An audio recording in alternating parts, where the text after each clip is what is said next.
మత్తయి సువార్త 13వ అధ్యాయము. ఈ మొదటి విషయం నేను చదువుతాను, తర్వాత మీరు అందించాల్సిన చోట అందిద్దరు. కానీ ఈరోజు మనము విత్తువాని గురించిన ఉపమానం ఏంటిది? అది ఉపమానం. అందులో 24 నుంచి నేను చదువుతాను చూడండి, 2 చోట్ల. మీరు తర్వాత అందించాల్సినప్పుడు అందిద్దరు. కానీ ఆయన మరి ఒక ఉపమానం వారితో చెప్పెను, ఏమనగా పరలోక రాజ్యము తన పొలములో మంచి విత్తనము విత్తిన ఒక మనుషుని పోలి ఉన్నది. మనుషులు నిద్రించి ఉండగా అతని శత్రువు వచ్చి గోధుమల మధ్యను గురుగులు విత్తిపోయాను. మొలకలు పెరిగి గింజ పట్టినప్పుడు గురుగులు కూడా అగిపడెను. అప్పుడు ఇంటి యజమానుని దాసులు అతని యొద్దకు వచ్చి, అయ్యా, నీవు నీ పొలములో మంచి విత్తనము విత్తితివి కదా, అందులో గురుగులు ఎక్కడి నుండి వచ్చినవని అడిగిరి. ఇది శత్రువులు చేసిన పని అని అతడు వారితో చెప్పగా, ఆ దాసులు, మేము వెళ్ళి వాటిని పెరిగి కూర్చుంటే నీకు ఇష్టమా అని అతను అడిగిరి. అందుకు అతడు, వద్దు, గురుగులను పెరుగుచుండగా వాటితో కూడా ఒకవేళ గోధుమలను కూడా పెళ్ళగిత్తురు. కోతకాలం వరకు రొంటిని కలిసి ఎదగనీయుడి. కోతకాలమందు గురుగులను ముందుగా కూర్చి వాటిని కాల్చివేట కట్ల కట్టి గోధుమలను నా కొట్టులో చేర్చిపెట్టని కోతకాంటతో చెప్పుదనను. ఇక్కడ ఒక ఉపమానం ఉంది. ఏంటంట అర్థం కూడా ఆయన చెప్పేసాడండి, నేను వివరించక ఏముంటుంది. అక్కడ ఒక విత్తువాడు ఒక ఆయన ఉన్నారు. ఆ విత్తు ఆయన పొలములో గోధుమలు విత్తాడు. శత్రువు వచ్చి గోధుమల మధ్యలో గురుగులు కూడా విత్తింది. సో ఇప్పుడు ఎదిగే కొలది ఆల్మోస్ట్ గోధుమలు గురుగులు కూడా అవి మొలక పట్టినప్పుడు లేదా అవి పెరుగుతున్నప్పుడు ఒకేలాగా ఉంటాయంట. అసలు పోల్చుకుంటారు కూడా మనకు తెలియదంట, ఇది గోధుమ మొక్క, ఇది గురుగుల మొక్క అని చెప్పి. సో ఇప్పుడు రెండూ పెరిగినాయి. అవి గింజ పట్టినప్పుడు, అవి ఫలించడానికి వచ్చినప్పుడు గమనిస్తే అప్పుడు తెలుస్తుంది తేడా. ఏంటి? ఏవి కొన్ని గోధుమలు ఉన్నాయి, కొన్ని గురుగులు ఉన్నాయి.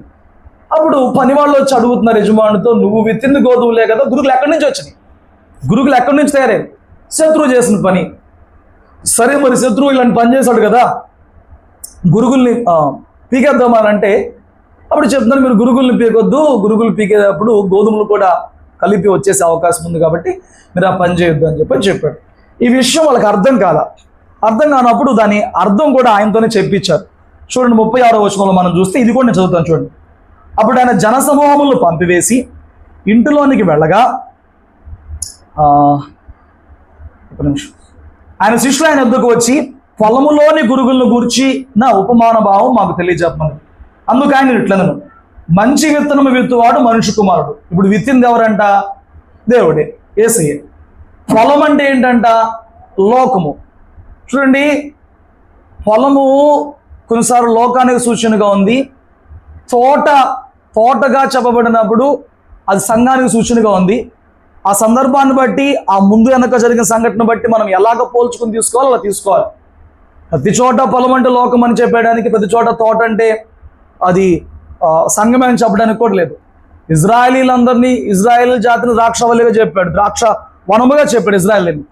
సో సందర్భాన్ని బట్టి, సమయాన్ని బట్టి ఆ పోలికను తీసుకోవాలి, గుర్తుపెట్టుకోండి. ఇక్కడ సందర్భం ఏంటి? పొలం అంటే లోకము. పొలం అంటే ఏంటి? మంచి విత్తనములు రాజ్య సంబంధులు. మంచి విత్తనాలు అంటే ఎవరంట? ఓకే. గురుగులు దుష్టుని సంబంధులు. మంచి విత్తనాలు అంటే ఎవరంట? దేవుని కుమారులు. గురుగులు సాతాను కుమారులు. ఇలా అర్థమైందా మీకు? మంచి విత్తనాలు అంటే గోధుమలు అంటే దేవుని కుమారులు, గురుగులు అంటే సాతాను సంబంధికులు, వాడిని వెంబడించేవాడు వారి కుమారులు. వాటిని విత్తిన శత్రువు అపవాది. కోత యుగ సమాప్తి. కోత కోయేవారు దేవదూతలు. గురుగులు ఎలాగూ కూర్చబడి అగ్నిలో కాల్చివేయబడినో అలాగే యుగ సమాప్తి యందు జరుగును. మనుష్య కుమారుడు తన దూతలను పంపును. వారు ఆయన రాజ్యంలో నుండి ఆటంకములకు సకలమైన వాటిని, దుర్నీతి పరులను సమకూర్చి అగ్నిగుండంలో పడవేదురు. అక్కడ ఏడ్పును పండ్లు కొరుకుటూ ఉండును. అప్పుడు నీతిమంతులు తమ తండ్రి రాజ్యంలో సూర్యుని వలె తేజరులుదురు. చెవులు గలవాడు వినును గాక. ఆమేన్. ఇప్పుడు శ్రద్ధగా వాక్యం ధ్యానం చేద్దాం. చూడండి, ఉపమానం అక్కడ చెప్పేశాడు, దాని భావం కూడా వేసి అక్కడ చెప్పేశాడు. ఇప్పుడు ఏంటి? ఇప్పుడు దాని భావం ఏంటి? పొలము అనే లోకములో గోధుమలను విత్తినవాడు దేవుడే. ఆ గోధుమల మధ్య గురుగులను విత్తినవాడు శత్రువైన సాతానుడు. రెండు కలిసే ఉంటాయి లోకములో, రెండు కలిసే ఉంటాయి. సంఘంలో కూడా ఉంటాయి కలిసే. అయితే స్టార్టింగ్లోనే ఎవరేంటో చెప్పలేం. ఇప్పుడు చిన్నపిల్లలు ఉన్నారు, విన్సీ ఉంది, అది బొడ్డుది ఉంది, ఇంకా చిన్నపిల్లలు ఉన్నారు. వీళ్ళ క్యారెక్టర్ పెద్దనాకేమైంది ఈరోజు మనం ఎవరైనా చెప్పగలమా? వాళ్ళ జ్ఞానం గురించి కానీ, వాళ్ళ భవిష్యత్తు గురించి కానీ, వాళ్ళ క్యారెక్టర్ గురించి మనం చెప్పగలమా? మనం చెప్పలేం. వాళ్ళు ఏమవుతారు అనేది వాళ్ళలో వ్యక్తపడుతున్న దాన్ని బట్టి ఉంటుంది.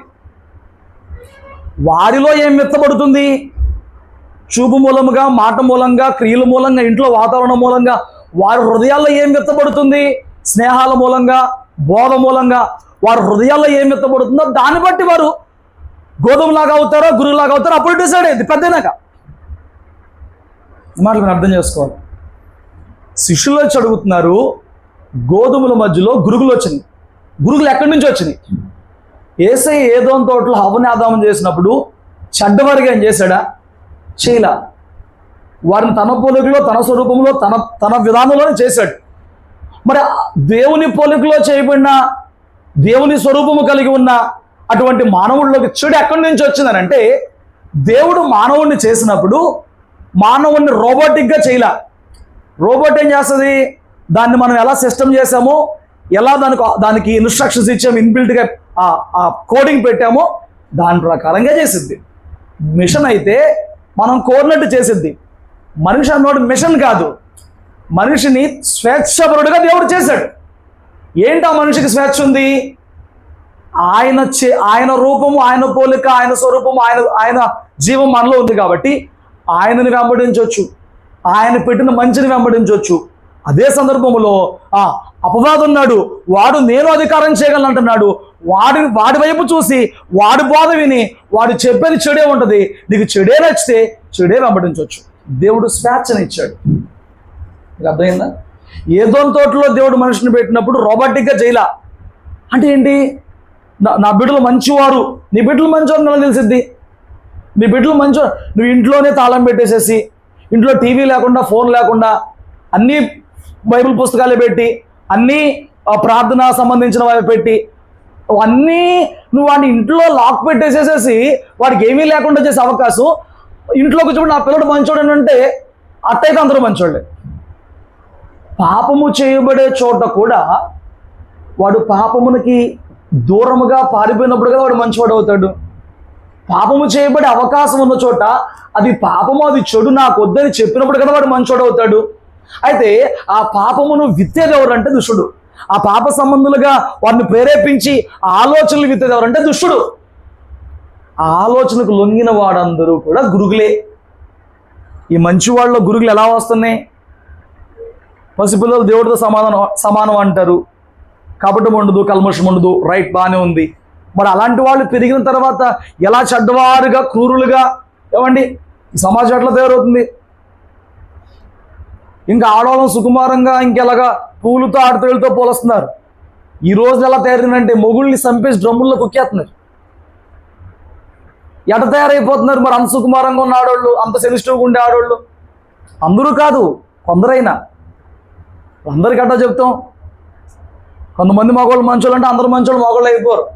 కొంతమంది మగవాళ్ళు చెడ్డలు అంటే అందరు మగవాళ్ళు చెడ్డోళ్ళు ఎవరు? ఆడవాళ్ళకైనా అంతే. స్తోత్రం చెప్పు.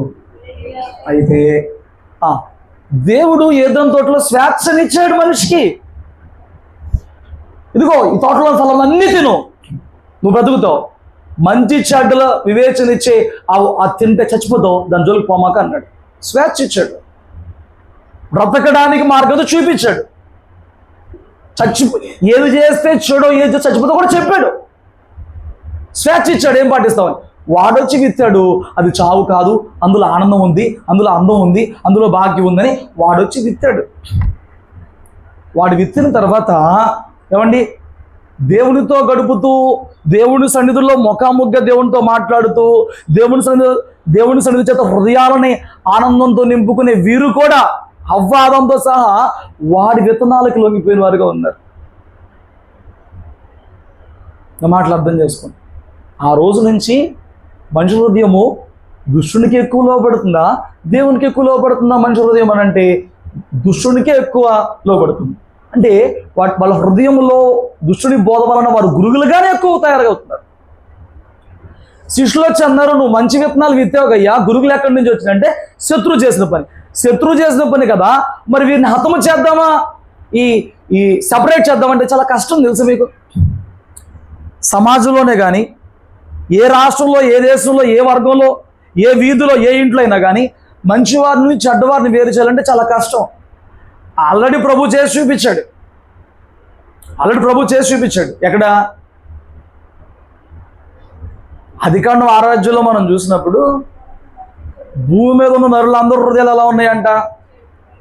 కేవలం చెడ్డగా, ఎల్లప్పుడూ చెడ్డగా, వారి ఊహలలో, వారి తలంపుల్లో 6:5లో ఉంటుంది. అంతా చెడ్డగా ఉందంట, మొత్తం చెడ్డగా ఉందంట.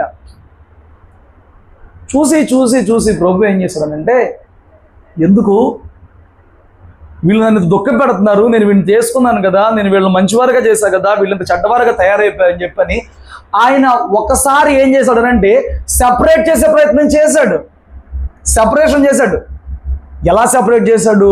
సెపరేట్ చేద్దామని చూస్తే ఆ భూప్రపంచం అందులో ఒక్కడే నీతిమంతుడు కనిపించాడు. ఒకవేళ ఇప్పుడు దేవదూతలు అడిగినట్లుగా సెపరేట్ చేస్తే మనలో ఎంతోమంది నోవాహులే పక్కొత్తాం, ఎంతమంది నీటిలో కొట్టుకుపోయే వారిగా మిగులుతాం. దూతలు అడుగుతున్నారు ఇప్పుడు సెపరేట్ చెయ్యి ఇప్పుడు అని. చేయొచ్చు కదా, మేము చేయమా, వీళ్ళు వేసేయమా అని చెప్పాను. ఆయన వద్దురా బాబు, అలా చేయొద్దు, అలా చేయమాకండి అంటున్నాడు. అక్కడ చేశాడు.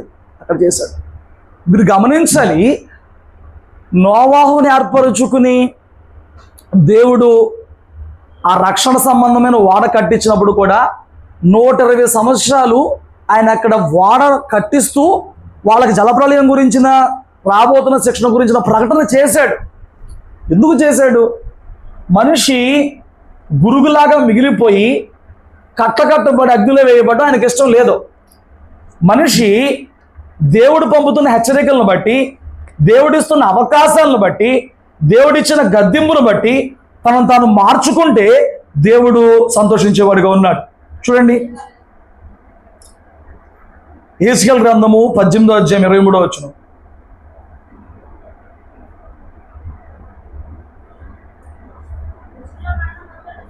దుష్టులు మరణము నొందుట చేత దేవునికి ఏమైనా సంతోషం కలిగిద్దంట? అసలు దేవునికి ఏమన్నా ఇప్పుడు సంతోషం కలిగిద్దా? తల్లిదండ్రులకి పిల్లల్ని కొడితే, పిల్లల్ని కొట్టుతున్నందుకు తల్లిదండ్రులు సంతోషం కలిగిద్దా? ఏ టీచర్ అయినా పిల్లల్ని కొడుతుంటే, ఆ చంటి పిల్లల్ని కొడుతున్నందుకు టీచర్కి సంతోషం కలిగిద్దా? అయినా ఎందుకు కొడుతున్నారు? ప్రవర్తన దిద్దుకోవాలని. ఇక్కడ ఏసేనాడు, దుష్టుల మరణం పొందుతూ నాకేమైనా ఇష్టమా? ఎందుకంటే ఇక్కడ నువ్వు కొట్టినా వాడి ప్రవర్తన మార్చుకుంటాక అవకాశం ఉంది, కానీ చచ్చిపోతే మార్చుకుంటాక అవకాశం లేదు. నోవాహు వాడ కడుతున్నప్పుడు 120 సంవత్సరాలు వాడ కట్టించాడు. ఆయన 1 సంవత్సరంలో కట్టించలేడా? ఆయన సహాయం చేస్తే కట్టబడతాం అవుదా? 2 సంవత్సరాల్లో కట్టించలేడా? కొన్ని 10 ఏళ్లలో కట్టించలేడా? 120 సంవత్సరాలు ఎందుకు తీసుకున్నాడు? లాంగ్ టైం ఎందుకు తీసుకున్నాడు ప్రభు? ఈ లోపు వీరు విని మారుతారేమో అని అక్కడ సువార్త ప్రకటించబడింది. తమ ప్రవర్తన దిద్దుకుని బ్రతుకుతున్న సంతోషం అన్నాడు. నువ్వు గురుగులాగా మిగిలిపోయి కట్టబడి అగ్నిలో వేయబడ్డానికి ఇష్టం లేదు. మీరు చూడండి, పాత నిబంధనలో నోవాహు కాలంలో ఆయన ఒకసారి సెపరేట్ చేశాడు. ఎంతమంది సెపరేట్ అయ్యారండి? ఆ దుష్ట ప్రపంచంలో ఎంతమంది సెపరేట్ అయ్యారు? 8 మంది ఒక పక్క వస్తే కొన్ని కోట్ల మంది ఒక పక్క ఉన్నారు కదా, 8 మందే మిగిలారు. అప్పుడు ఆ జలప్రలయం అంతా అయిపోయిన తర్వాత ప్రభువు సంతాపడి వాళ్ళకి వాగ్దానం చేశాడు, మానవ కోటికి వాగ్దానం చేశాడు. ఇక మీదట ఇలా జలప్రలయం పంపించి సమూహం అంతటిని నాశనం చేసే ప్రణాళిక నేను ఇంకా చేయను, దాన్ని గుర్తుగా నేను ధనస్సును పెడుతున్నాను మేఘంలో అని చెప్పి వారికి ప్రమాణం చేశాడు. సో ఇప్పుడు ఏంటంటే భూమి మీద ఎంత పాపం రేగుతున్నప్పటికి కూడా ఆయన దుష్టుల్ని నీతిమంతులని ఇక్కడ భూమి మీద ఈ మరణం వల్ల వేరు చేయరు. ఈ మరణం వల్ల మనం వేరవ్వం. ఆఫ్ కోర్స్ ఆయన రాకడ సమీపిస్తుంది కాబట్టి కొన్ని చోట దుర్మరణాలు ఉంటాయి, కొన్ని చోట తెగుళ్ళు ఉంటాయి, తెగుళ్ళ వల్ల మరణాలు ఉంటాయి, కొన్ని చోట యుద్ధాలు ఉంటాయి, యుద్ధాల వల్ల మరణాలు ఉంటాయి, కొన్ని చోట్ల భూకంపాలు ఉంటాయి, భూకంపాల వల్ల మరణాలు ఉంటాయి. ఓకే, అవన్నీ రాకడకు సూచనలు. ఆ భూకంపంలో అన్ని వేల మంది చచ్చిపోయారంటే అన్ని వేల మంది చచ్చిపోవడం సెపరేషన్ అయితే కాదు. సపరేషన్ కాదు, ఆయన రాకడ సిద్ధపాటు క్రియలు అవన్నీ. నేను అర్థం చేసుకోండి వాక్యాన్ని. మనం కూడా మన ఇండియాలో ఎక్కడో ఆ వరదేదో వచ్చి అక్కడ ఉన్న దగ్గర చాలా మంది చచ్చిపోయారంట. ఏం ప్రాంతం అది? చూడరా, న్యూస్ చూడరా? పని లేదు మనకు న్యూస్తో. మరి అక్కడ పైన నార్త్లో వాళ్ళు యాత్రలకు వెళ్ళిన చోట ఎక్కడో ఈ వరద వచ్చి ఒక్క బలంగా వాళ్ళు చనిపోయారు చాలామంది. మన ఇండియాలోనే.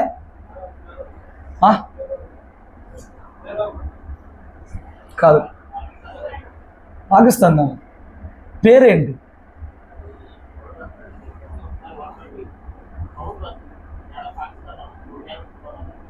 కాదు, మొన్న మన దేశంలో జరిగింది చూద్దాం. స్తోత్రం చెప్పండి. ఇవన్నీ సెపరేషన్ కాదు. ఇలా జరుగుతున్న కొంచెం ఒక ఎక్కువ మందిగా చనిపోతున్న విషయాలన్నీ సెపరేషన్ ఏం కాదు, సెపరేట్ కాదు. వాళ్ళు గురుగులు కాబట్టి, వాళ్ళు దుష్టులు కాబట్టి వాళ్ళ లోకంలో నుంచి తోటి సెపరేట్ చేసి వాళ్ళు సెపరేట్ చేయట్లేదు. అది కాదు, అది సెపరేషన్ కాదు. యేసే చెప్తున్నాడు, ఆల్రెడీ ఒకసారి సెపరేషన్ చేసి వాళ్ళకి ప్రామిస్ చేస్తే ఇంక సెపరేషన్ చేయదని. ఇప్పుడు ఏం జరగబోతుంది?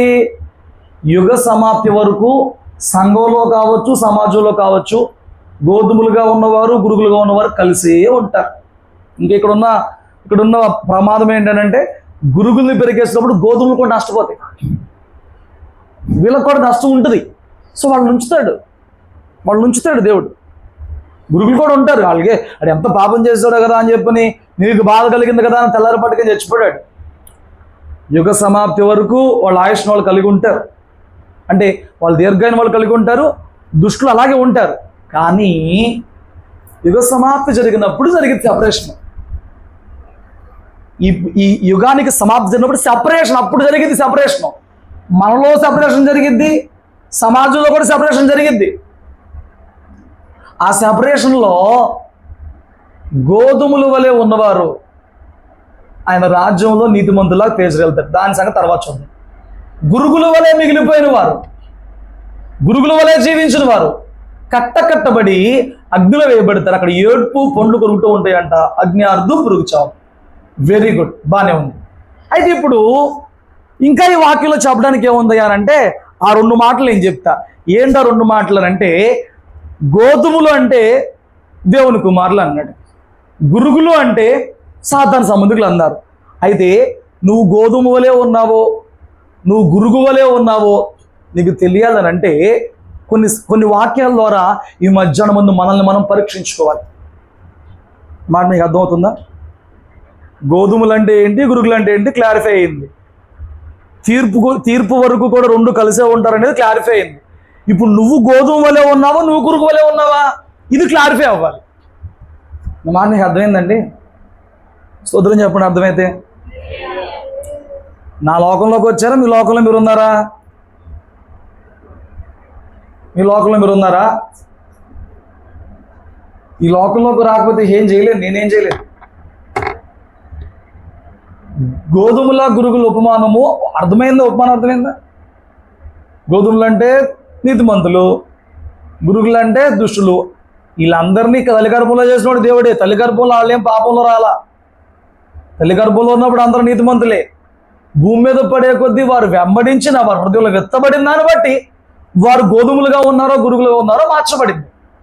ఇప్పుడు ఈ మధ్యాహ్నం ముందు యుగ సమాప్తి జరిగితే దేవుని రాకడ వస్తే సెపరేషన్లో నీవు గోధుమ వలె ఉన్నావా, గురుగు వలె ఉన్నావా? గోధుమలు అంటే దేవుని కుమారులు ఎలాగ ఉంటారు, గురుగులు అని అంటే దుష్టుడి సంబంధాలు ఎలాగ ఉంటారు. ఆ చిన్న క్లారిఫికేషన్ ఇచ్చి నేను ముగించేస్తా. వింటారా? స్తోత్రం చెప్పు. చూడండి, అందులో నేను ఇచ్చే క్లారిఫికేషన్లో మొదటి విషయం ఏంటంటే,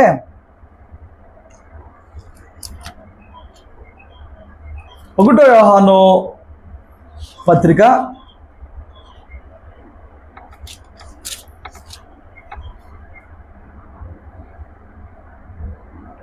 3వ అధ్యాయము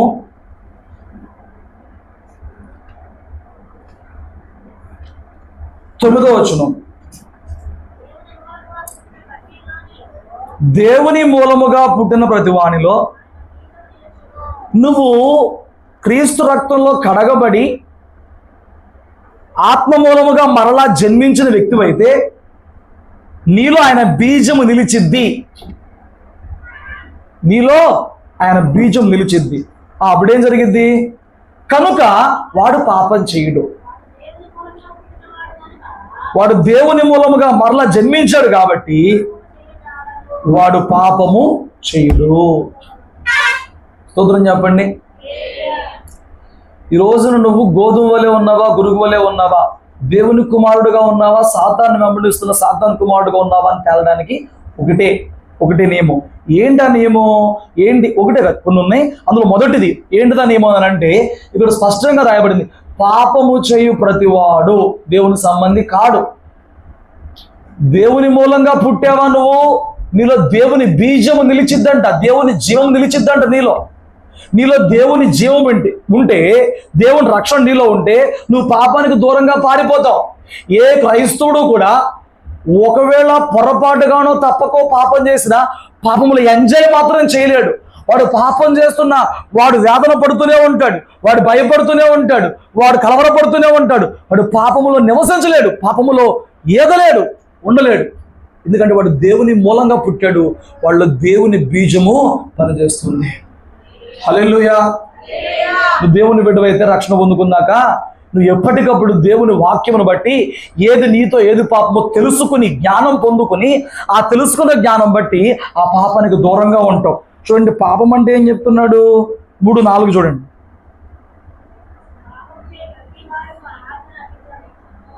ఆజ్ఞ అతిక్రమమే పాపం. ఆజ్ఞను అతిక్రమించడమే పాపం. బైబిల్ గ్రంథంలో ఎన్ని ఆజ్ఞలు ఉన్నాయో తెలుసా? కొండ మీద ఇచ్చిన ఆజ్ఞలే కాదు, కొండ మీద ఇచ్చిన 10 ఆజ్ఞలతో పూర్తయిపోయింది అనుకుంటాం. బైబిల్ గ్రంథంలో భక్తి జీవితానికి అంటే నీ ఆత్మీయ జీవితానికి, నీ శారీరక జీవితానికి, నీ కుటుంబ జీవితానికి, నీ సామాజిక జీవితానికి, నీ ఆర్థిక జీవితానికి సర్వము నువ్వు ఎలా జీవించాలో అందులో లిఖించి ఇచ్చాడు ఆజ్ఞలు. సో అవి నీకు తెలియని కాలంలో తెలియలేదు. ఈరోజు సంఘానికి వచ్చి దేవుని బోధ అనగా దేవుని ఆజ్ఞను నువ్వు పొందుకున్న తర్వాత ఇంకనూ ఆ ఆజ్ఞను అతిక్రమించేలాగా జీవించావనుకో, ఇలాగే చెప్తారు, ఎంతమంది నీతిగా ఉంటున్నారు, అందరూ నీతిమంతులుగా ఉంటున్నారా, వాళ్ళు పాపం చేసి బాగుంటలేదా, ఇవి కొంతమందికి వాళ్ళు ఇంకా పాపం నిలిచి ఉండడానికి ఈ మాటలు ఈ ఆలోచనల కారణం ఏంటంట? ఎంతమంది నీతిగా ఉంటున్నారు, ఎంతమంది గురించి నీకెందుకు? పక్కనోడికి ఆకలిెత్తు నువ్వు తింటావా? పక్కనోడు తింటున్నాడు కదా అని చెప్పి నువ్వు తింటావా? నీకు ఆకలిెత్తు నువ్వు తింటావు, నీకు చిరాకొత్తు నువ్వు స్నానం చేస్తావు, నీకు నిద్రతో నువ్వు పడుకుంటావు. వీటికి పక్కన వాళ్ళతో పోల్చుకుంటావా? అందరూ ఇంకా పడుకోలేదు, నేను పడుకోను అంటావా? పడుకుంటావు నిద్రొస్తే. నీ దేవుని దగ్గర పక్కనోడి గురించి లెక్క చెప్పాల్సిన కర్మ నీకు లేదు. ఫస్ట్ నీ గురించి లెక్క చెప్పుకోవాలి.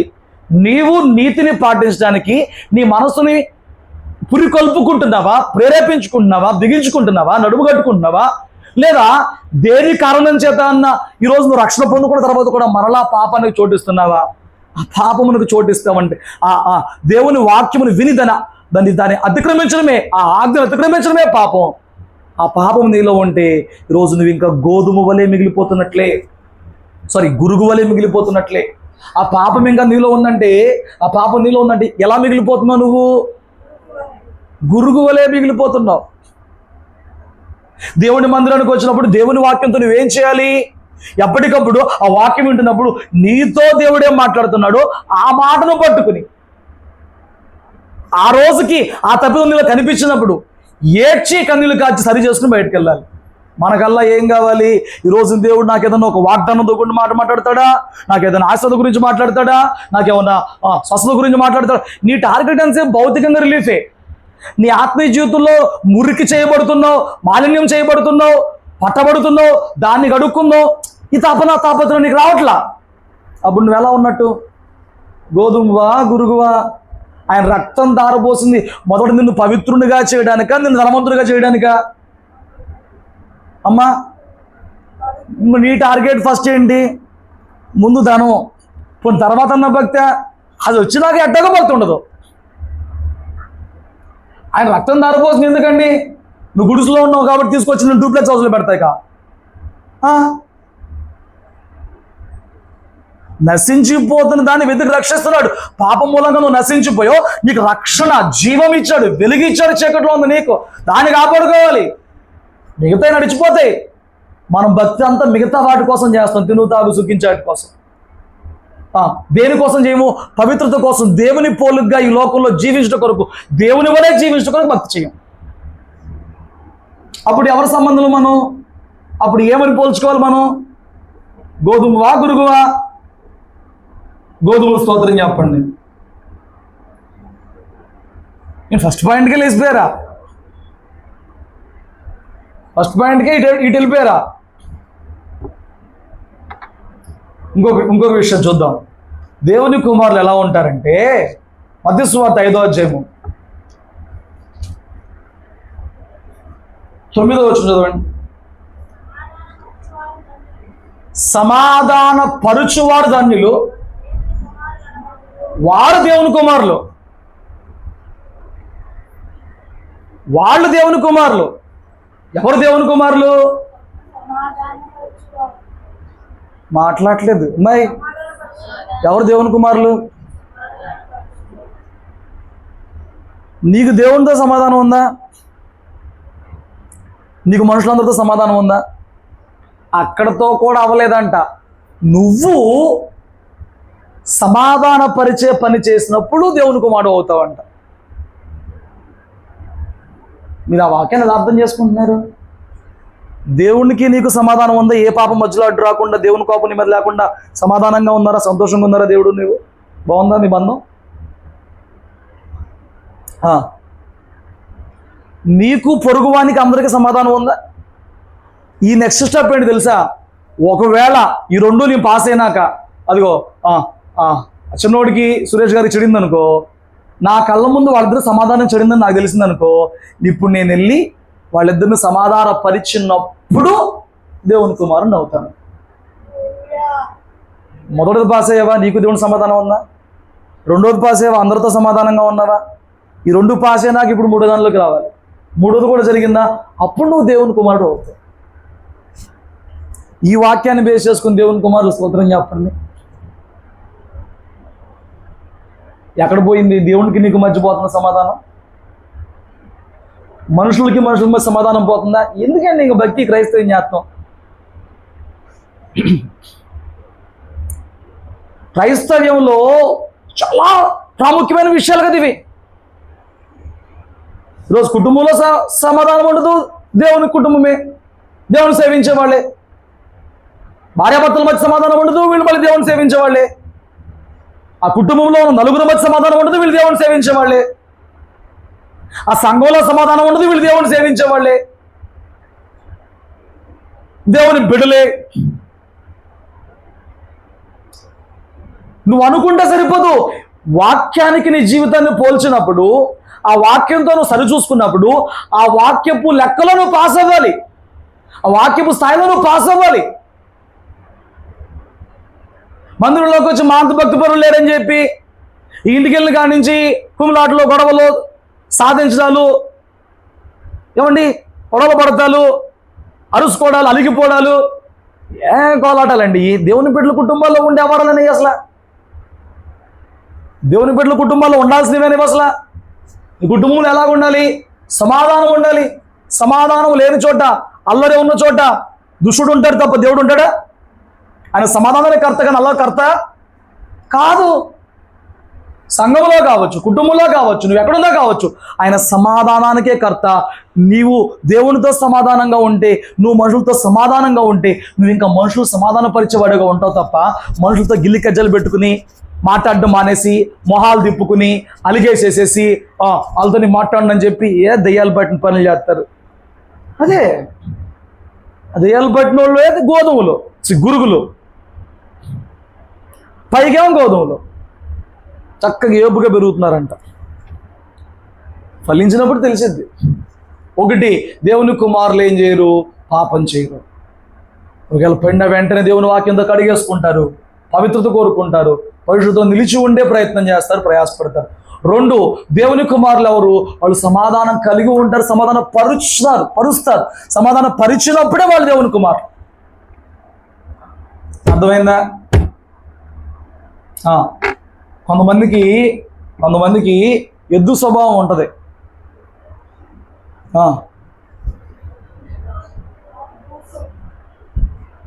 ఇదే యుద్ధ స్వభావం ఉంటుంది.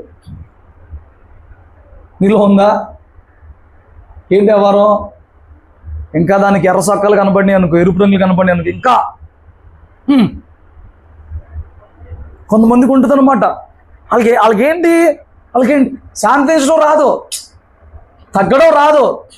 వాళ్ళకేం కావాలి? కాదు తోటమే. స్తోత్రం చెప్పు. ఒకప్పుడు నువ్వు ఎలాంటి వ్యక్తివైనా యేసు ప్రభు దగ్గరకు వచ్చినాక నువ్వు సాధువుగా మారాల్సిందే. అప్పుడే ఆయన కుమారుడుగా నువ్వు ఎంచబడుతావు. ఎప్పటికీ నాకు కాలు దూవే స్వభావం ఉందంటే స్తోత్రం చెప్పండి. లేదా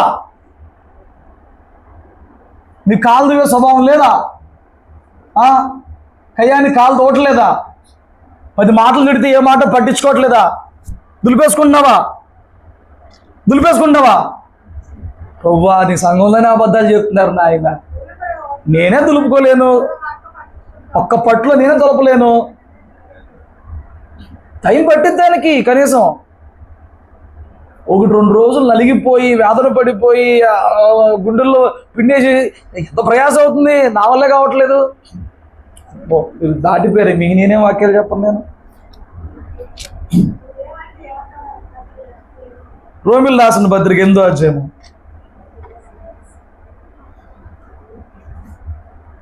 13-14 వచనాలు.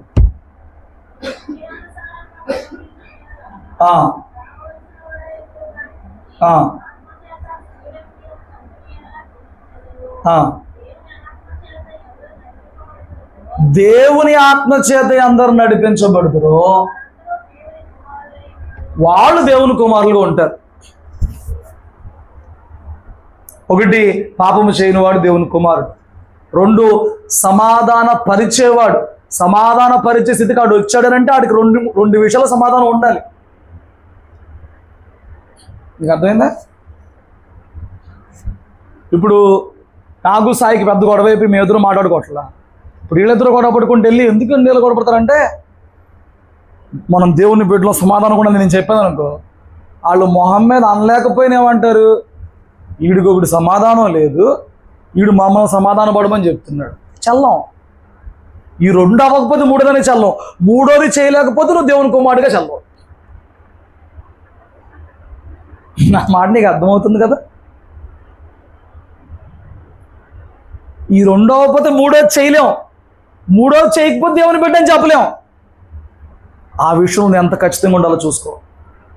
తర్వాత దేవుని ఆత్మచేత నడిపించబడే వాళ్ళు దేవుని కుమారులు అవుతారు. దేని చేత నడిపించబడాలి మనం? దేని చేత దేవుని ఆత్మచేత నడిపించబడాలి. ఇజ్రాయేలీలు ఐగుప్తులో నుంచి బయటకు వచ్చిన తర్వాత వారిని మేఘములో ఉండి ఆయన పైనుండి నడిపించాడు. వాళ్ళు అక్కడ నివాసం చెయ్యాలా, వాళ్ళు అక్కడి నుంచి కదలాలా, ఆగాలి, ఇదంతా కూడా ఆయన మేఘములో ఉండి నడిపించాడు. ఆయన నడిపింపులో ఉన్నారు కాబట్టి వారు పాపం చేసి కీడులో పడినా 40 ఏళ్ళు క్షేమంగా ఉన్నారు, నడిపింపులో ఉన్నారు కాబట్టి. అంటే ఇప్పుడు వాళ్ళకంటూ స్వతహాగా ఏం చేయలేదు. వాళ్ళు ఏం చేసినప్పుడు దేన్ని బట్టి చేయాలి? మేఘమును బట్టి చేయాలి.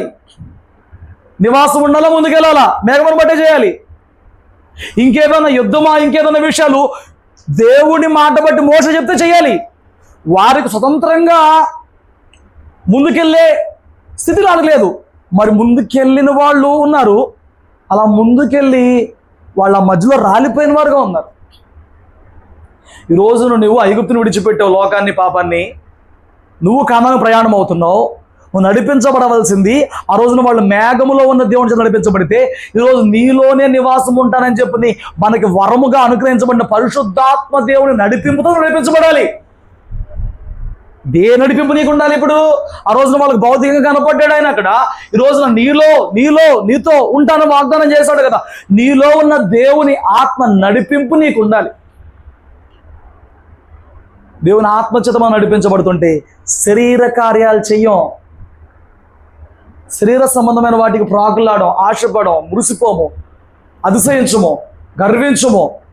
దేవుని ఆత్మచేత నడిపించబడినప్పుడు శరీరం చంపేసుకుంటాం. నా మాటలు మీకు అర్థమవుతున్నాయా? జీవితంలో చిన్నప్పుడు పెరిగేటప్పుడు అమ్మ సలహా కావాలి, ఇంకొంచెం జ్ఞానం చాలడానికి నా సలహా కావాలి, ఇంకొంచెం ముందుకు వెళ్ళినప్పుడు సార్ సలహా కావాలి. నేను అంటున్నాను, ఇప్పుడు నువ్వు మెచ్యూర్డ్, నువ్వు మేజర్డ్, నువ్వు మెచ్యూర్డ్, ఇప్పుడు నీకు ఎవరి సలహా అక్కర్లేదు, ఇప్పుడు నువ్వే కొన్ని సలహాలు తీసుకోగలవు. అయితే ఇప్పటికీ కొంతమంది వారి జీవితంలో ఏం చేసుకోవాలో పక్కన అడిగి చేస్తారు. ప్రార్థన చేయమని చెప్పడం వేరు, ఏం చేయమని అడగడం వేరు. నువ్వేమి చెయ్యాలో అడగడానికి నీలోనే ఉండి నీతోనే మాట్లాడే ప్రభు నీలో ఆత్మమూలంగా పనిచేస్తున్నప్పుడు నువ్వు ఇంకా పక్కనోడికి చెప్పి ఏం చేయమంటావు, ఏం చేస్తే బాగుంటుంటావు అని అడుగుతున్నావంటే నువ్వు ఇప్పుడు ఆ వ్యక్తి నడిపింపులో ఉంటావా, దేవుని నడిపింపులో ఉంటావా? నన్ను అడిగావు అనుకో, పని చేయి అంట. ఇది నా మాట, నీకు మేలోకి ఇవ్వడం నాకేం తెలీదు. కానీ ఈరోజు రక్షణ పొందుకున్నాక నీవు యాత్రలో ఉన్న నీవు ఆత్మచేత నడిపించబడాల్సిందే. హల్లెలూయా. నువ్వు వేసే ప్రతి అడుగు, నువ్వు తీసుకునే ప్రతి నిర్ణయము, నువ్వు చేసే ప్రతి పని దేవుని ఆత్మ ప్రేరేపణ ఆమోదం కలిగినాకే చేయాలి. అప్పుడే ఆయన కుమారుడుగా ఉంటావు, అప్పుడే ఆయన కుమారుడుగా ఎంచబడతావు. అర్థం చేసుకుంటున్నారా? చాలామందికి బాప్తిసం పొందుకున్నాక దేవుడు తమతో కలిసి నడుస్తున్నాడు, దేవుడు తమతో మాట్లాడుతున్నాడు, దేవుడు తమను కంట్రోల్ చేస్తున్నాడు, దేవుడు తమను ప్రేరేపణ చేస్తున్నాడనే విషయాలు గ్రహించుకోవడం రావట్లా. సేవకుల దగ్గరే ఉంటానని చెప్పాడు దేవుడు. అమ్మా అందరిలో ఉంటాన్నాడు. ఇది కొత్త నిబంధన కాలం. పాత నిబంధన కాలంలో వచ్చి వెళ్ళిపోతూ ఉండేవాడు. అది కూడా ప్రతిష్ఠించుకున్న వారిపైన, పిలుచుకున్న ప్రవక్తల పైన, వ్రత నియమంలో రాజీరు చేయబడిన వారి మీదకి వచ్చి వెళ్తూ ఉండేవాడు. కొత్త నిబంధన కాలంలో అందరికీ ఆయన ఆత్మ కుమ్మరింపు ఉంది, వరం ఉంది. కానీ దేవుడు నన్ను ఆవరించి ఉన్నాడు, దేవుడు నాతో ఉన్నాడు, దేవుడు నన్ను కొన్ని గద్దిస్తున్నాడు, దేవుడు నన్ను కొన్ని ప్రేరేపిస్తున్నాడు, దేవుడు కొన్ని సలహాలు ఇస్తున్నాడు. అది గ్రహించుకోవడం, దేవుని సందులో కనిపెట్టుకోవడం, దేవుని వాక్యం ఉంటున్నప్పుడు ఆత్మ బోధిస్తున్న చెవి వినడం చేతగాక పక్కన మీద ఆధారపడుతున్నారు చాలామంది. చేత అవ్వాలి నీకు. వాళ్ళ నడిపింపులో వీళ్ళ నడిపింపులో ఉంటే తిన్నగా ఎక్కడికో పోతావు నువ్వు. ఏమండి, దేవుడు అక్కడ మోషన్ పెట్టి నడిపిస్తున్నప్పుడు ఆ కహతున వాళ్ళ పేరు కాదు, కోరాహునను దాతను వీళ్ళు వచ్చారు. మేము నడిపించలేమా అన్నారు.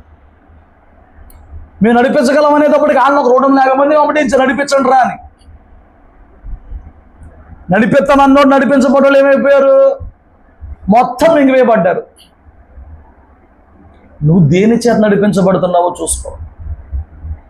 ఏ మనసు చేత నడిపించబడుతుంది? నీలో ఉన్న నడిపింపు దేవునిదా సాతానుదా? నువ్వు వింటున్న స్వరము దేవునిదా సాతానుదా? ఆ స్వరం ఎవరిదో, ఆ ప్రేరేపణ ఎవరిదో తెలుసుకో. దేవుని ఆత్మచేత నడిపించబడటానికి నువ్వు ఆశపడు. ఆయన నడిపిస్తున్నప్పుడు ఆయన ఆత్మచేతే నడిపించబడు. అప్పుడు నువ్వు దేవుని కుమారుడిగా ఎంచబడు.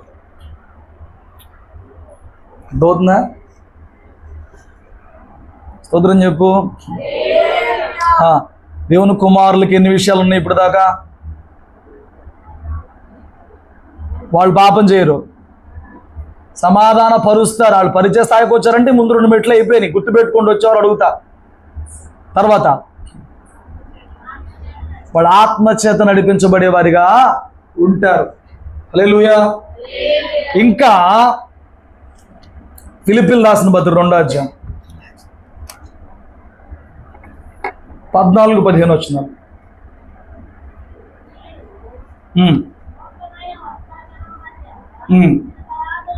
నిరపరాధులను, కళంకము లేని వారును, నిందలేని వారై దేవుని కుమారులగునట్లు అక్కడ పట్టుకో. దేవుని కుమారులగునట్లు ఏం చేయాలి? సనుగులు, సనిగే వాళ్ళు దేవుని కుమారులు కాదు. సనుగుతావా? సనుగులు, సంశయాలు మానే, అప్పుడు దేవుని కుమారుడు అవుతావు. 1 కొరింథీ 10వ అధ్యాయం అనుకుంటా, వారు సనిగి ఎవరి దగ్గర పడ్డారు?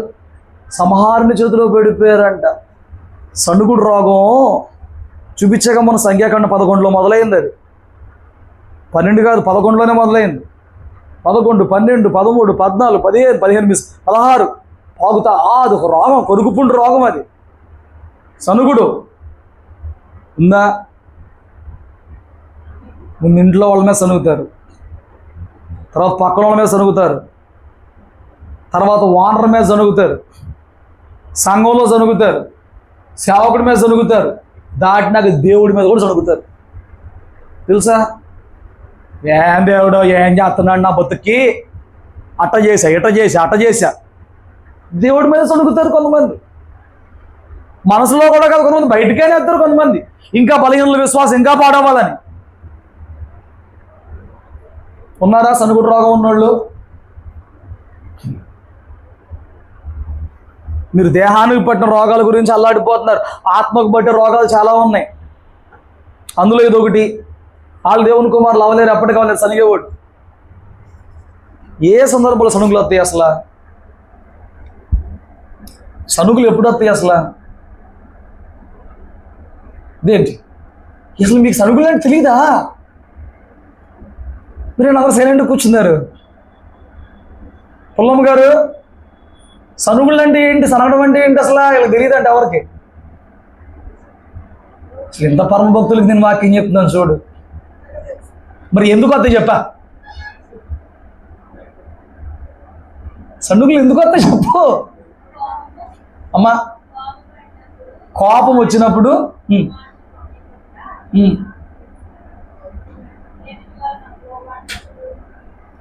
వచ్చినప్పుడు ఆ కోపాన్ని పూర్తిగా కక్కగలిగితే సనగాల్సిన అవసరం ఉందా? అంటే డైరెక్ట్గా కక్కలేక, దాన్ని దాచుకోలేక, ఓర్చుకోలేక సనుగులు వస్తున్నాయి. నీకు నచ్చకపోతే సనుగులు వస్తాయా? నచ్చకపోతే నచ్చలేదని చెప్పొచ్చుగా. చెప్తే మళ్ళీ అంటే నువ్వు వేషధారిగా ఉంటున్నావు. సనుగులు ఉన్నాయని అంటే ఓర్చుకోలేని తను ఉంది. సనుగులు ఉన్నాయని అంటే ముందుకులాగా వెనకలాగా అని వేషధారణ ఉంది. అంతే కదా, నువ్వు ముందు సనగలేవు, అమ్మాలు సనుగుతావు. డైరెక్ట్గా ఫేస్ మీద సనగలేం కదా. అలా సనగలేక ఇండైరెక్ట్గా సనుగుతున్నావు అని అంటే నువ్వు పిరిగోడివి. పిరిగివాడు పరలోక రాజ్యాలు కాదు. ఇంకేంటి, నువ్వు వేషధారివి, ముందు ఒకలా కనకలాగా ప్రవర్తిస్తున్నావు. అప్పుడు దేవుని పెట్టవే కాదు. దేవుని కుమారులు అంట సనుగులు సంశయాలు మానేస్తారంట. ఎంతో ముందు ఉండొచ్చు ఆ రోగం, యేసుతో కలిసి నడుస్తున్న తర్వాత ఆ రోగం నీకు ఉండదు. వాళ్ళు దేవుని కుమారులు అవుతారు. ఇంకా నేను త్వరగా ముగించే ప్రయత్నం చేస్తాను. ఎన్నైనాయి లెక్కేసుకోండి. అన్నోతి 4 అయినాయా? ఎన్నో కొన్ని లెక్కేలు అసలు. 1వ యోహాను పత్రిక 3వ అధ్యాయము మళ్ళా రండి 10వ వచనం.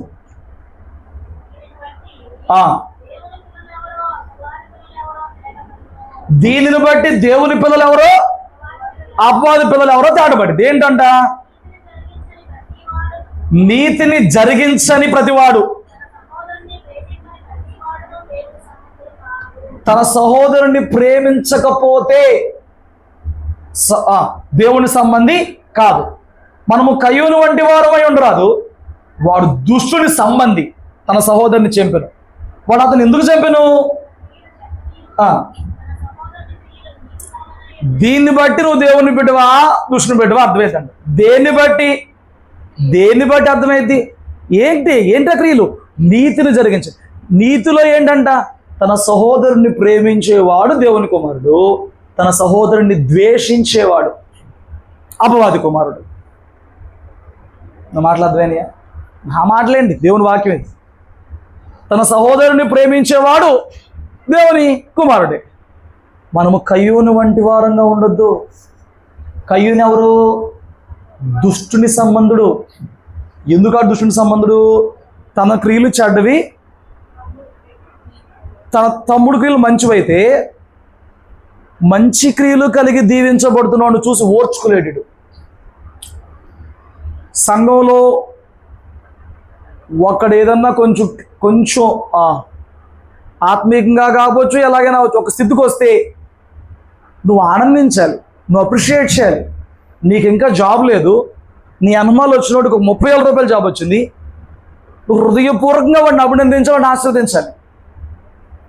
నీకు ఇంకా ఇల్లు లేదు, నీ అనుమానాలు వచ్చినోడు ఇల్లు కట్టేశాడు, నువ్వు హృదయపూర్వకంగా అప్రిషియేట్ చేయాలి. నీకు ఇంకా ఏ తలాంతు వరం లేదు, నీ అనుమానాలు వచ్చినప్పుడు వరం పొందుకున్నాడు, నువ్వు హృదయపూర్వకంగా వాడిని అప్రిషియేట్ చేయగలగాలి. ఎప్పుడు చేస్తావు? ప్రేమిస్తే చేస్తావు. మనము ఒకరినొకరు ప్రేమించాలనేది ప్రాముఖ్యమైన ఆజ్ఞ కదా.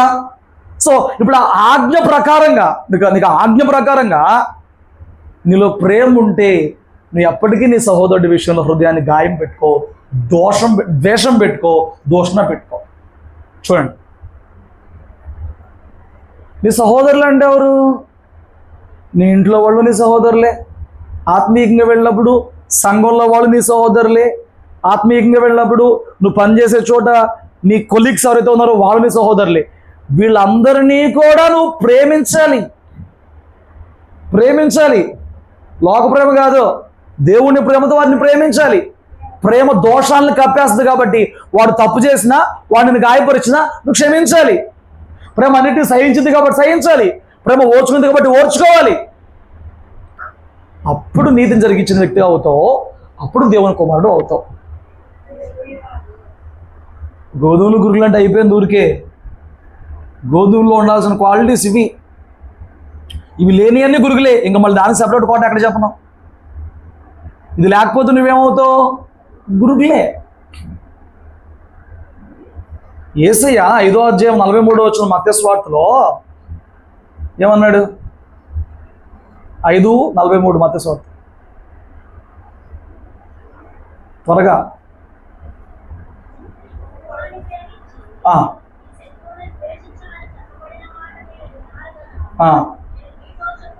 నేను మీతో చెప్పేదేనంటే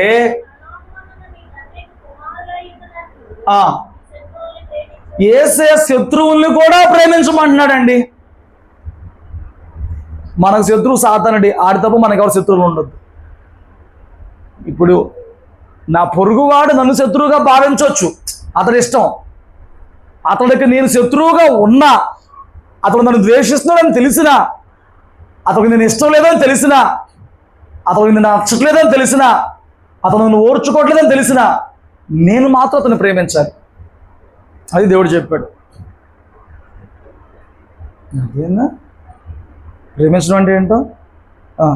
అన్నా నువ్వు మంచోడు అన్నా అన్నాడు అనుకో, నువ్వు నాకన్నా మంచోడురా చెప్పడం తేలికే.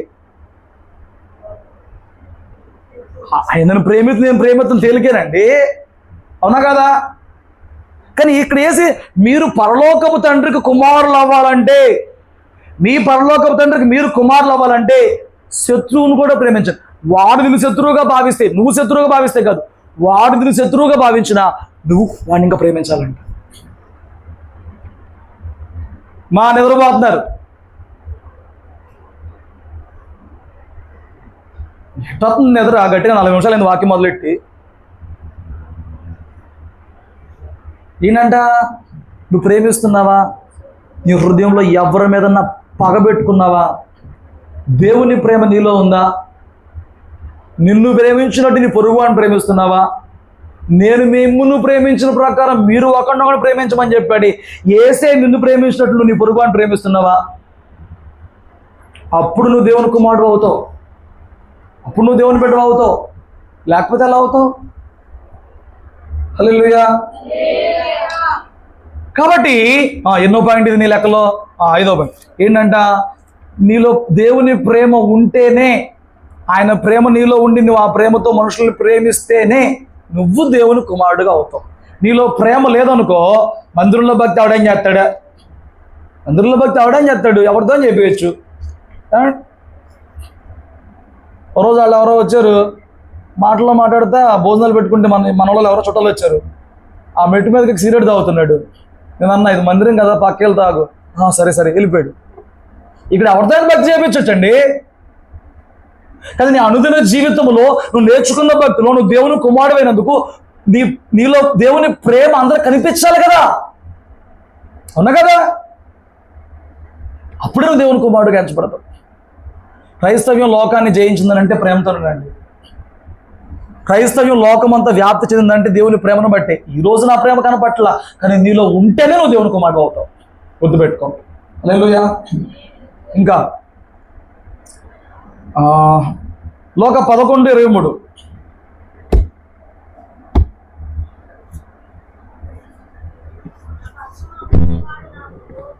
నా పక్షం ఉండకపోతే, ఆ పక్షం ఉండమంటే ఏం చేయాలి చెప్పాడు చూడు. ఆయన పక్షాన్ని ఉండమంటే ఏంటి అమ్మా?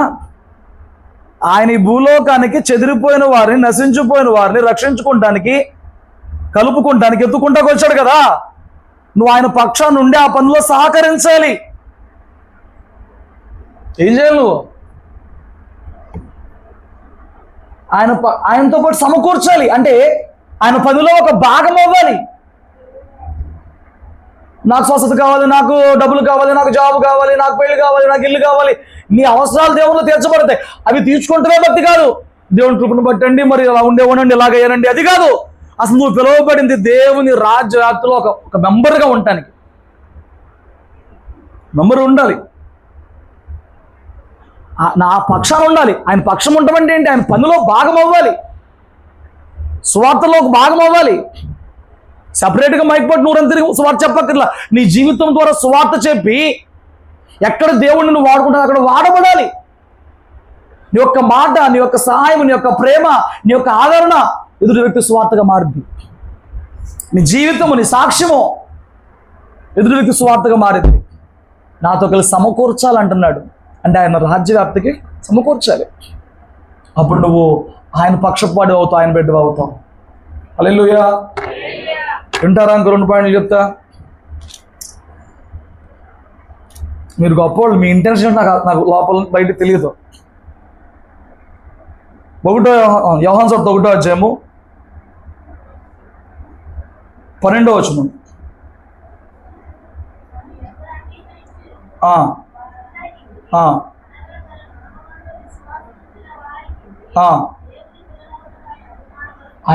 ఆయన అధికారం ఇచ్చాడంట. ఆయన నామములో విశ్వాసం ఉంచిన వాడు దేవుని కుమారుడు అవుతాడు. కొంతమంది భక్తి తాము దేవుని పర్సనల్గా ఎరిగి, తాము దేవునితో పర్సనల్గా అనుబంధం కలిగినందుకు కాదు. ఇంట్లో వాళ్ళు చెప్పారని, అమ్మోళ్ళు చెప్పారని, నేను పోతే నువ్వు అలా ఉంటే నువ్వు నాకు తలకొరుగు పెడతా, పనికి రావురా అని చెప్పారంటే తల్లి కోసం దేవుణ్ణి నమ్ముకుందామని. ఈ కాదు. వ్యక్తిగతంగా ఆయన్ని తెలుసుకుని, వ్యక్తిగతంగా ఆయన పిలుపుని అందుకుని, ఆయన క్షమాపణ పొందుకుని, ఆయన నామమందు విశ్వాసం ఉంచిన వాడు ఆయన కుమారుడు. అధికారం ఉందంట మనం దేవుని బిడ్డలో. ఆయన పిల్లలమైతే వారసులం రాబోయే రాజ్యానికి. ఆయన పిల్లలమైతే వారసులంగా ఉంటాం. స్తోత్రం చెప్పండి. నువ్వు ఎలా ఉన్నావు? కొన్ని మాటలు నీ ముందు నువ్వు పెట్టబడ్డాయి కదా. గోధుమలు, గురుగులు సమాజంలో ఉంటారు, సంఘంలో కూడా ఉంటారు. ఫిలిప్పీ సమరయ పట్టణంలో సువార్త చెప్పినప్పుడు గారడీ సీమోను కూడా మారాడు. గారడీ సీమోను కూడా బాప్తిసం పొందుకున్నాడు. గారడీ సీమోను కూడా ఒక యాక్టివ్ మెంబర్గా సంఘంలో పరిచయం చేస్తూ ఫిలిప్పు కుటుంబంలాగా ఉన్నాడు. బయటకు అందరూ భక్తిపరులే. సమయం వచ్చినప్పుడు తెలిసింది ఎవడ దమ్మేంటో, ఎవడు గోధుమ ఉన్నాడు, ఎవరు గురుగ్గా ఉన్నారు. వాడు అప్పటిదాకా గారడీలతో జనాలు మెస్మరైజ్ చేసి గొప్పవాడు అనిపించుకున్నాడు కదా. వీళ్ళు చేతులు వేస్తే వాళ్ళ ఆత్మను పొందుకుని మాట్లాడుతూ వాడికి మెస్మరైజింగ్ అనిపించింది. నేను ఈ వరం పొందుకుంటే ఇప్పుడు నేను గొప్ప అవుతాడుగా అనుకున్నాడు. దేవుడా ఇవ్వనంట్లా, డబ్బులు పెట్టి నాకు ఇవ్వని అడుగుతున్నాడు. ఏమండి? అప్పుడు 23వ వచనంలో, అప్పుడు 22 నుంచి చెప్తాడు, ఇది చెడుతనము మానుకుని మారు మనసు ఉంది ప్రభువుని వేడుకో, ఒకవేళ నీ హృదయాలోచన క్షమించవచ్చు. 8 అపోస్తలుల కార్యం 8:22-23. నీవు ఘోర దుష్టత్వంలో, దుర్నీతి బంధకంలో ఉన్నావని. ఉండటానికేమో సంఘంలో ఉన్నాడు, సేవకుని కింద కుటుంబంగా ఉన్నాడు, యాక్టివ్ మెంబర్గా ఉన్నాడు, అన్నీ చేస్తున్నాడు. కానీ అంతరంగంలో మాత్రం దుష్టత్వంతో ఉన్నాడు, దుర్నీతి బంధకాలతో ఉన్నాడు, సాతానుతో నింపబడి ఉన్నాడు. ఏమండి? నువ్వు బయటికి ఎలా కనబడుతున్నావు అనేది కాదు ఇక్కడ కావాల్సింది. దేవుడు అంతరంగాల్లో చూస్తాడు. హల్లెలూయా.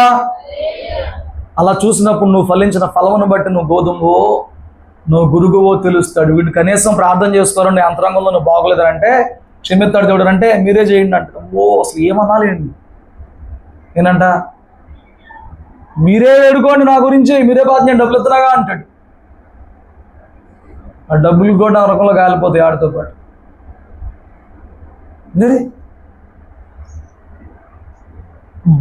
పైకి చూడు వీడు ఎలా ఉన్నాడు ఆడిసమోను, అంతరంగంలో చూడు ఎలా ఉన్నాడు. పైకి రాత్రి ఉదయకాల సార్ అందరూ మనం భక్తి పరులమే. నీ అంతరంగంలో దేవుని సంబంధంగా ఉన్నావో దుష్టుల సంబంధంగా ఉన్నావో పరిశీలన చేసుకో. ఏమండి, ఇంకొక చోట అయితే అక్కడ ఒక బర్నబా అని ఎవడో ఉంటాడు, పౌలాన్ని తిడతాడు, నువ్వు అపవాది కుమారుడురా అంటాడు. చూడండి 13:9 అపోస్తల కార్యంలో.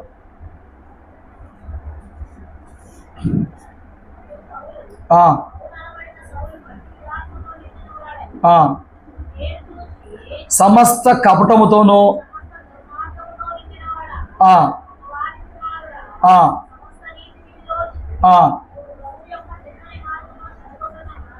ఆయన పక్షం గుండి ఆయనతో పాటు సమకూర్చేవాడు దేవుని కుమారుడు, ఆయన పక్షంగా ఉండకుండా ఆయన పన్ని చెడగొట్టేవాడు అపవాది కుమారుడు.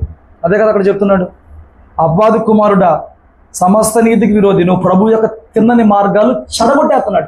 ఈయన సువార్త చెప్తుంటే వాడంట ఆ వింటున్నవాడిని చెడగొట్టేస్తున్నాడు.